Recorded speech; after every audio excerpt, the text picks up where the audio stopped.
जय। बाल कृष्णलाल की जय। पितृपक्ष अर्थात आश्विन मास के कृष्ण पक्ष की यह एकादशी इंदिरा एकादशी कहलाती है।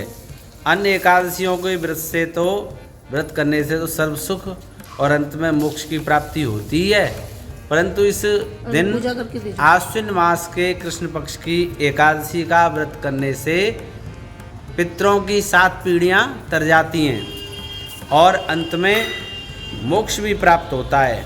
तो इस प्रकार दिव्य लोकों में प्रवेश करने का अधिकारी बन जाता है जो कोई इस व्रत को करता है, स्वयं भी अधिकारी बन जाता है और अपने पितरों को भी मोक्ष का अधिकारी बना देता है। इस प्रकार इस एकादशी को भगवान सालग्राम की पूजा की जाती है और प्रसाद में तुलसी दल और तुलसी मंजरी और तुलसी की पत्तियों का प्रयोग अनिवार्य रूप से किया जाता है। इस व्रत की जो कथा है वो इस प्रकार से है। तो एक महेशमती नगरी में एक राजा राज्य करते थे, तो उनका नाम था इंद्रसेन। वो धर्मपूर्वक राज्य करते थे, उनकी प्रजा बड़ी खुशहाल थी, नगर में सब सुखी थे, किसी को किसी प्रकार का कोई कष्ट दुख नहीं था। राजा बड़ा ही धर्मात्मा था।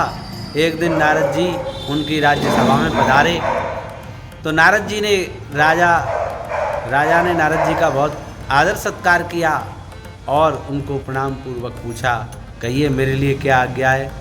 तब नारद जी बोले, हे राजन, मैं अभी यमराज की सभा से आ रहा हूँ। यमराज की सभा में यमराज ने मेरा बहुत ही स्वागत सत्कार किया था जैसे आपने किया है, लेकिन वहाँ आपके पिता मुझे मिले तो आपके पिता ने बताया कि मुझे अभी स्वर्ग का मुख मैंने नहीं देखा है।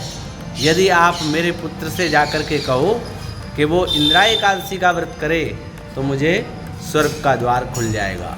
इस प्रकार से नारद जी ने जब राजा को बताया तो राजा बोला, क्या विधि है, कैसे इस व्रत को किया जाता है, कृपया करके मुझे बताएं।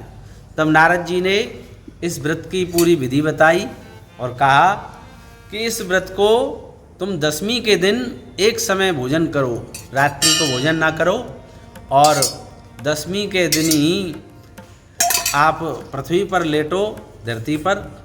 इस प्रकार से भगवान का ध्यान मनन कीर्तन करते हुए शाम को रात्रि शयन करो और प्रातः अगले दिन एकादशी को सरोवर में स्नान करके और आंवले का रस जल में डाल करके स्नान करो।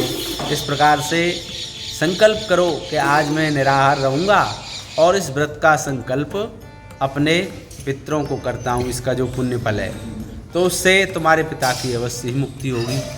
तो राजा इंद्रसेन ने इसी प्रकार से इस व्रत को किया और पूरी प्रजा सहित, पूरी दरबारियों सहित इस व्रत को किया और इस व्रत का पुण्य फल अपने पिता को अर्पण कर दिया।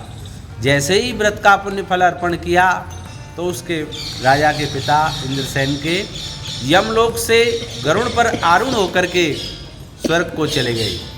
भगवान श्री कृष्ण कहते हैं, हे युधिष्ठिर, इस व्रत को जो कोई करता है, इस दिन जो कोई दान पुण्य करता है, गौदान करता है, अन्य प्रकार के दान करता है और इस कथा को सुनने मात्र से अश्वमेध यज्ञ का फल प्राप्त हो जाता है। बोलो विष्णु भगवान की जय। वृंदावन बिहारी लाल की जय।